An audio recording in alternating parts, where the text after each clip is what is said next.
Myth media प्रस्तुत करता है हिंदी कहानी वाले कहानियां जो दिल में उतर जाएं। आज की कहानी है जीनियस, सुरजन सिंह की आवाज में। जीनियस कॉफी की प्याली आगे रखे मेरे सामने बैठा था। मैं उस आदमी को ध्यान से देख रहा था। मेरे साथी ने बताया था कि यह जीनियस है और मैंने सहज ही इस बात पर विश्वास कर लिया था। उससे पहले मेरा जीनियस से प्रत्यक्ष परिचय कभी नहीं हुआ था। इतना मैं जानता था कि अब वो पहला जमाना नहीं है जब एक सदी में कोई एक आध ही जीनियस हुआ करता था। आज के जमाने को जीनियस पैदा करने की नजर से कमाल हासिल है।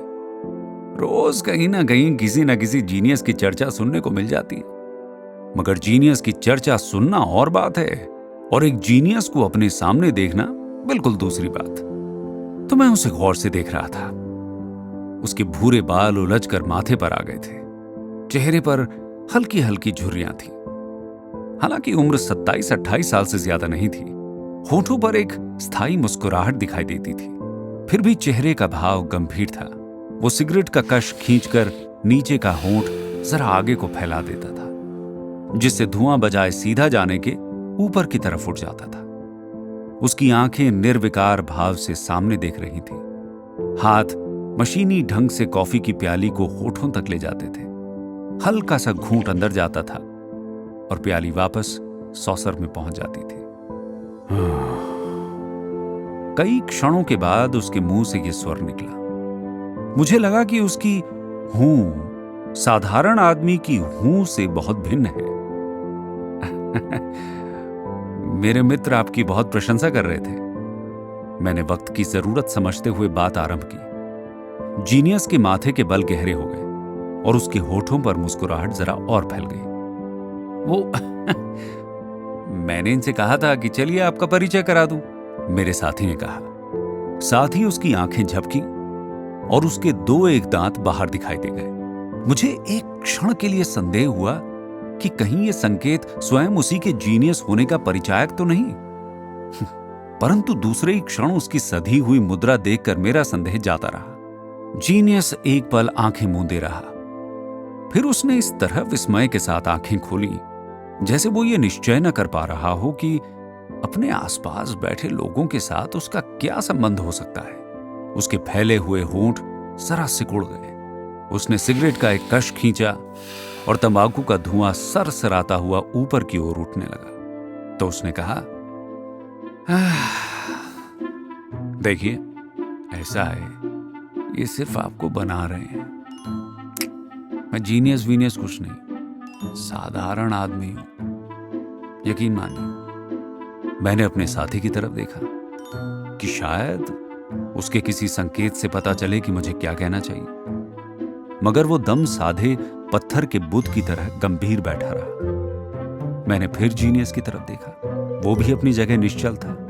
बुशर्ट के खुले होने से उसकी बालों से भरी छाती का काफी भाग बाहर दिखाई दे रहा था। वो कहवा खाने का काफी अंधेरा कोना था। आसपास धुआं जमा हो रहा था।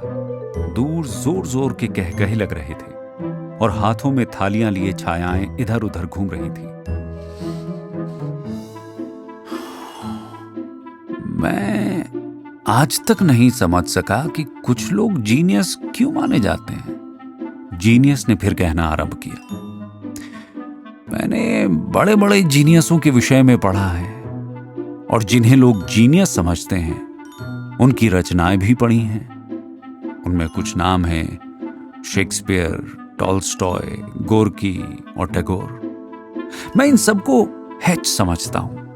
मैं अब और भी ध्यान से उसे देखने लगा। उसके माथे के ठीक बीच में एक फूली हुई नाड़ी थी जिसकी धड़कन दूर से ही नजर आती थी। उसकी गलौठी बाहर की ओर निकली हुई थी।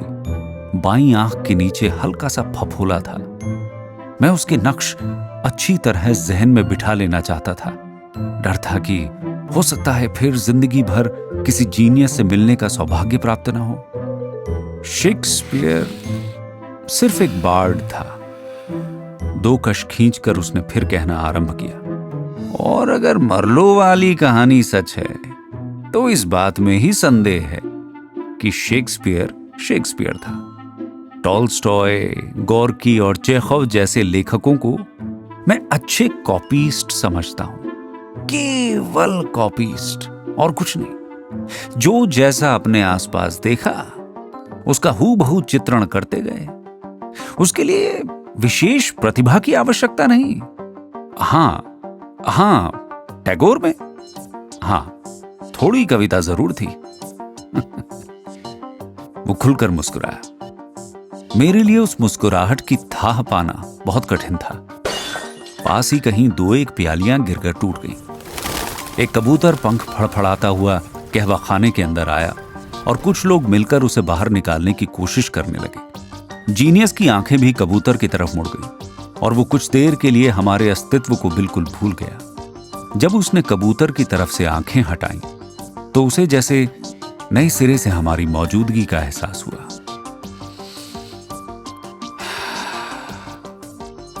देखिए, मैं एक निहायत ही अदना इंसान।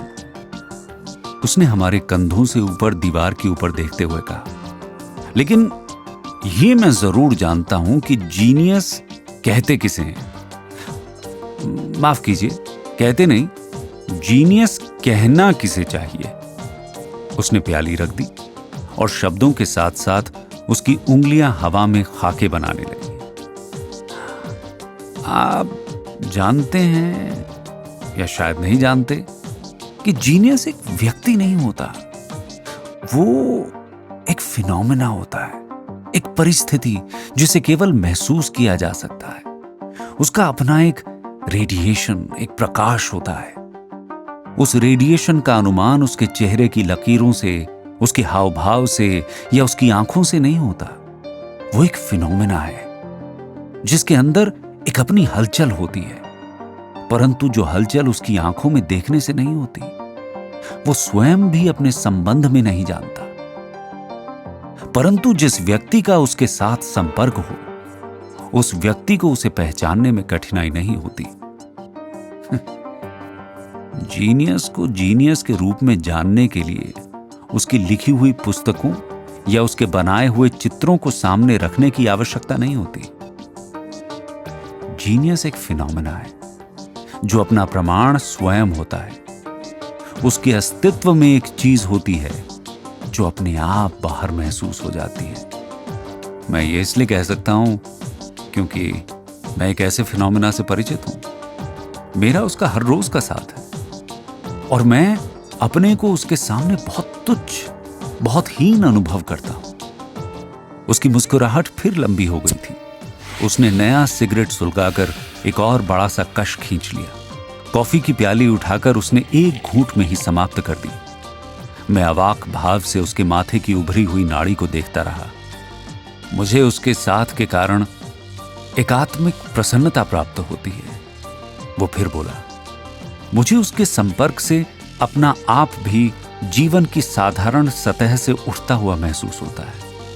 उसमें सचमुच वो चीज है जो दूसरों को ऊंचा उठा सकती है।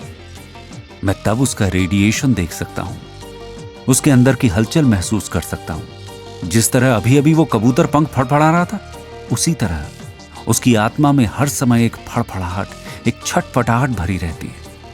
उस छटपटाहट में ऐसा कुछ है जो यदि बाहर आ जाए तो चाहे जिंदगी का नक्शा बदल दे। मगर मजे की बात यह है कि उसे उस चीज को बाहर लाने का मोह नहीं है। उसकी दृष्टि में अपने को बाहर व्यक्त करने की चेष्टा करना व्यवसाय बुद्धि है, एक बनियापन है, और इसलिए मैं उसका इतना सम्मान करता हूं।